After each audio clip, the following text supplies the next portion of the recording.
대안 지나고 몹시 추운 날입니다. 정묘를 둘러보고 낙원동에 와서 고량주를 한잔 하려고 합니다. 이런 추운 날에는 이렇게 독하고 싼 고량주가 제격이지요.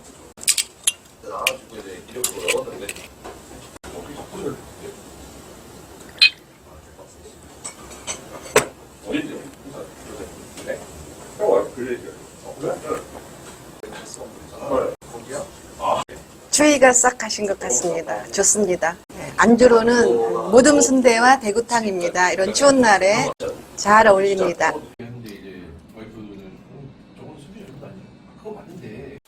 게스트분이 맛있게 빼가를 마시는 앞에 영상 보셨죠? 바로 이 술입니다.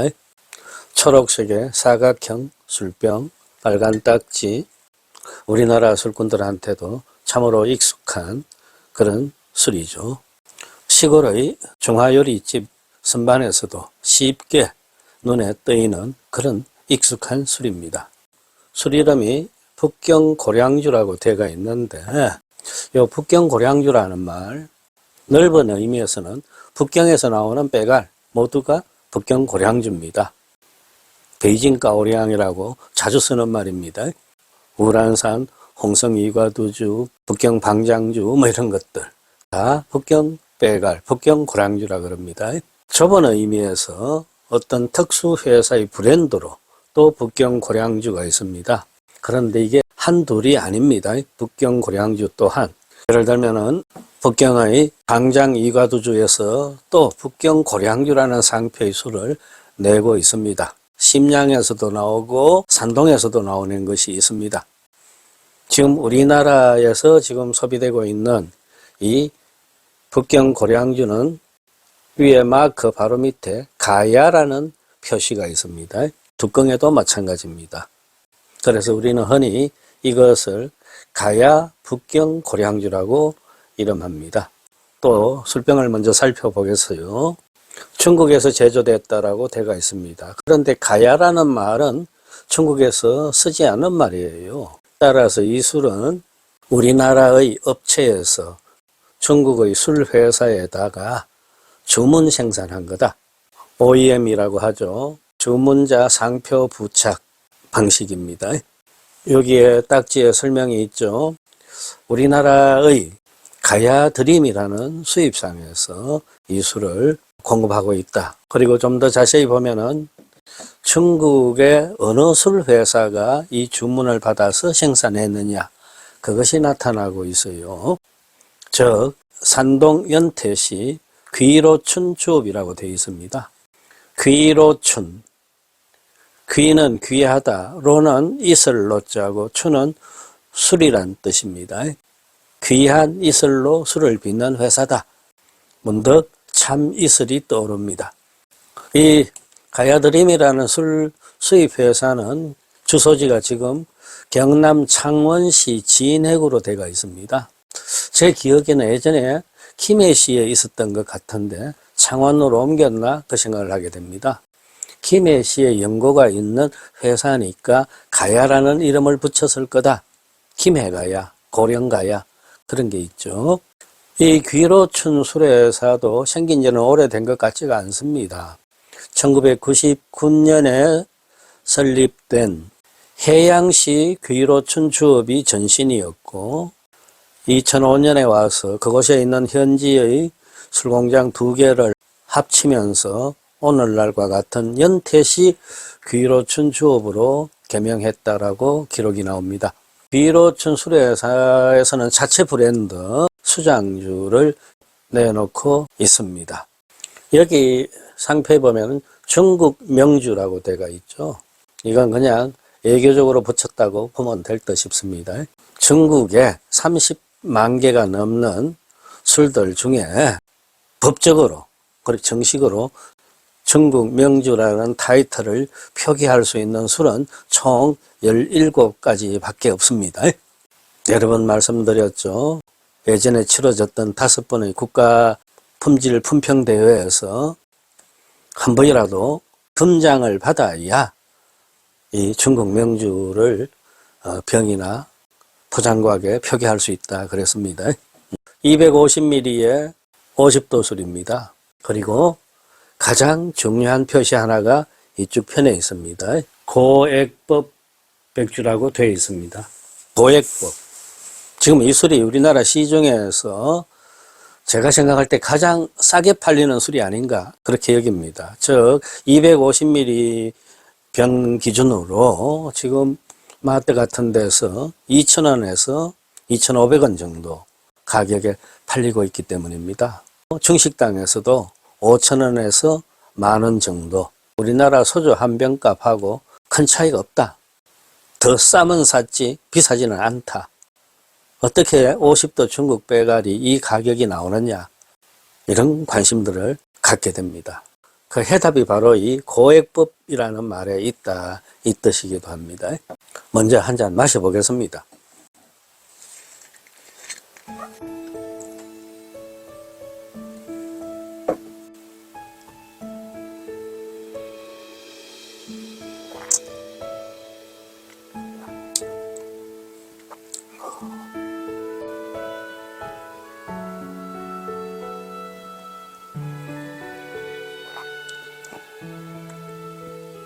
생각 밖으로 50도 술인데 대단히 부드러워요. 깔끔하게 입안에 들어가고 목넘김도 수월합니다. 향 혹은 냄새 이런 것이 입천장을 쳐주네요. 그리고 코끝으로 새어나오는 그런 느낌입니다. 저도 이전에 이 술을 몇 번 마셔봤습니다. 그때 기억은 와, 이런 술이 있나 싶을 정도로 화끈했던, 거칠고 강렬하고 중국의 시골 막 빼갈보다 더 센 그런 느낌을 줬던 기억이 있습니다. 연배가 있는 분들은 오히려 그때 그 화끈하고 거친 맛을 그리워하는 분들도 많죠. 지금은 세월이 많이 지나다 보니까 대단히 세련됐습니다. 술맛이 안정되어 있어요. 어떻게 이 가격에 이런 술맛과 향이 나올 수 있을까 싶을 정도로 잘 만들었습니다. 그런데 이건 전부 다 현대과학, 진보된 기술의 이 덕분이다. 그렇게 여기고 있습니다. 예, 예전에 맡았던 그 역한 향, 그것도 거의 없는 듯이 여겨지네요. 어떤 이들은 여기서 열대 과일의 향이 난다, 뭐 그렇게 하는 분들도 있습니다만은 저는 그건 느끼질 못하겠어요. 이 술이 우리나라에 처음 수입된 것이 2003년이라 그럽니다. 그러면 지금부터 한 20년 조금 이전이겠죠. 그 사이에 우리나라 전역에 널리 퍼지면서 특히 서민 대중들에게 사랑을 받아온 대표적인 빼갈이다, 이렇게 보여집니다. 제가 아까 이 술의 술값 이야기를 했죠. 중국 현지에는요, 이보다 더 싼 술들이 또 무수히 많습니다. 즉 120ml, 250ml 한 병 작은 병의 술들 중에 중국 돈으로 1원, 2원 하는 술들이 허다합니다. 우리 돈 200원, 400원입니다. 중국에서 2위안, 우리 돈 400원 하는 술이 우리나라에 수입돼서 2,000원에 팔리면은 우리가 잘 알고 있는 그 유명 백주들하고도 큰 차이가 없는 가격 구조죠. 이 저렴한 가격의 핵심이 그 고액법 백주라는 말에 있다 그랬습니다. 중국 빼갈 백주를 만드는데 발효 방법에 있어 가지고 크게 3가지 방법이 있습니다. 첫째가 고태법 발효입니다. 고태, 고는 단단할 고자죠. 태는 모양이란 뜻입니다. 중국 백주는 곡식을 사용해서 만들죠. 그리고 곡식을 본래의 모습 그대로 원형이 깨지지 아니한 상태로 찌고 그것을 흙구덩이에 넣어서 발효를 시키고 정류통에 넣어서 증류해서 술을 뺄 때까지 그 곡식의 본래 모습이 깨지지 아니한 상태, 그게 고태입니다. 일반적으로 찐 수술을 발효 구덩이에 넣고 정류통에서 술 뽑아내고 나올 때까지 그 수수 알갱이 모습은 본래 모습 그대로입니다. 요걸 고태법이라 그럽니다. 중요한 게 뭐죠? 고태법에는 물이 들어가지 않는다라는 사실입니다. 때문에 이 고태법은 원료는 많이 들어가는데 생산되는 술의 양은 적습니다. 그런데 진짜 그 곡식의 액기스를 뽑아낸 셈이죠. 그래서 고태법 백주가 우수한 백주요, 가격이 높을 수밖에 없습니다. 인력과 시간도 많이 들어요. 그 다음 그 반대편에 액태법이 있습니다. 액태, 액체의 모습으로 발효를 시킨다 이거죠. 쉽게 하면 우리 막걸리 발효시키는 걸 떠올리면 됩니다.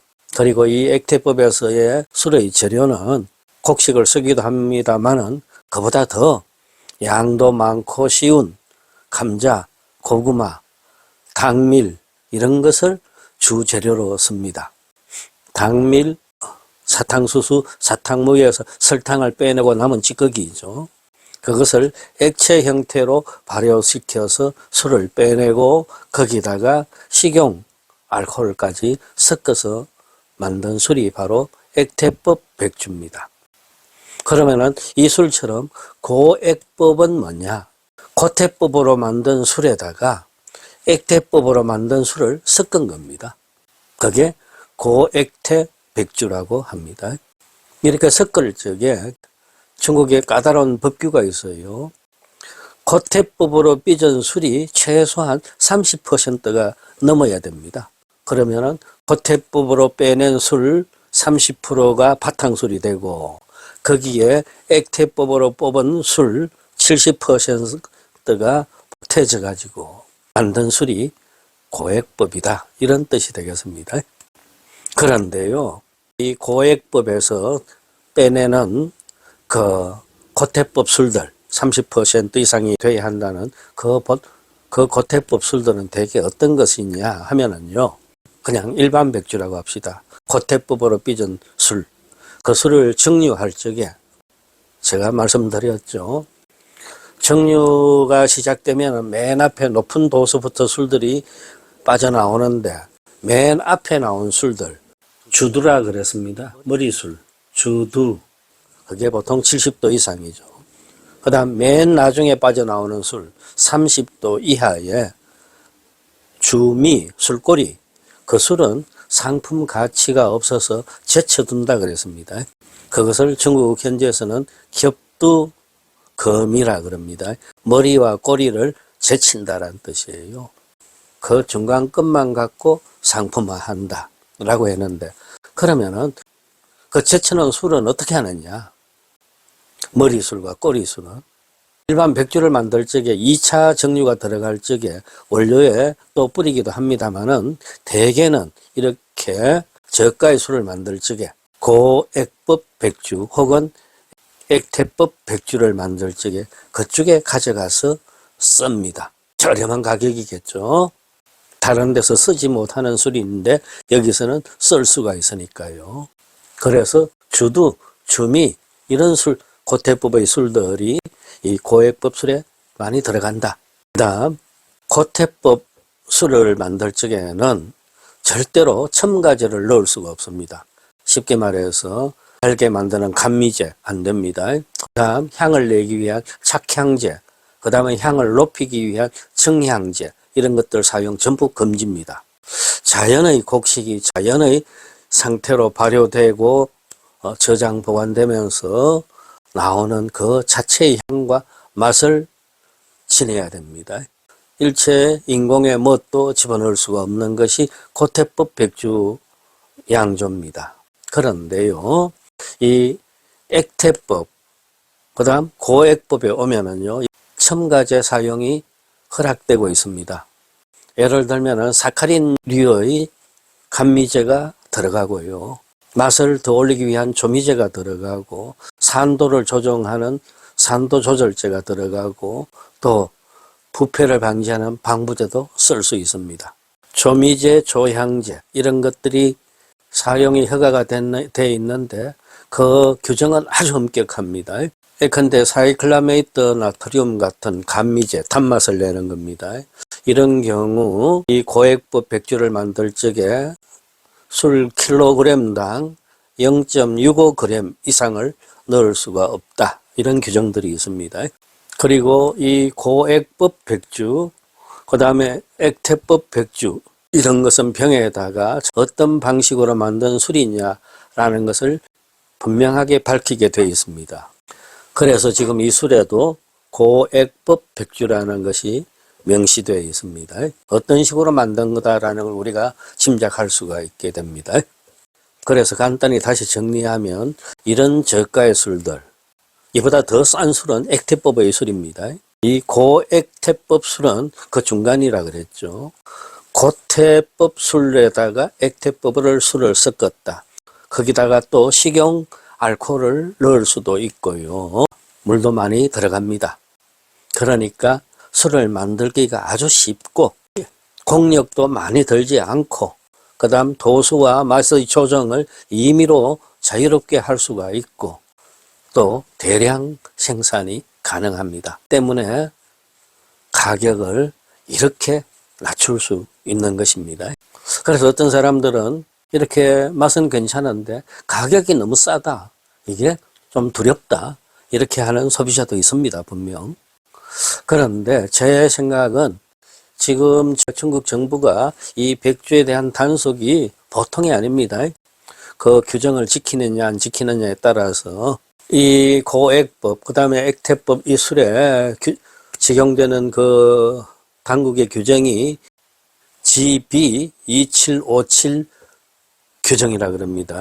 첨가제의 사용 양과 범위 등등이 아주 세밀하게 구체적으로 제시되고 있습니다. 이거 어기면은 바로 공장 문 닫게 됩니다. 수시로 단속이 이루어지기 때문에 감히 위반할 엄두를 내지 못한다 그런 얘기도 듣습니다. 그래서 일단 그 안전성에 대해서는 믿어도 좋다 이렇게 보고 있습니다. 따라서 중국 빼가를 좋아하시는 마니아들 백주를 만났을 적에 먼저 이 술이 어떻게 만들어진 술인가를 꼭 살펴봐야 된다는 겁니다. 제일 좋은 술은 순양 고태법 백주입니다. 순양 순수하게 곡식 양식을 사용한 그리고 고태 방식으로 술을 발효시켜 증류받은 백주다. 이 술이 가장 좋은 술이고요. 저가로 내려갈수록 사람과 기술에 손을 많이 탄 술이다. 이렇게 보면 크게 어긋나지 않을 듯 싶습니다. 네, 오늘도 참 추운 날입니다. 이런 날 얼큰한 짬뽕 한 그릇 넣고 이제는 많이 세련된 이 고량주를 마시고 취해도 퍽 좋을 듯 싶습니다.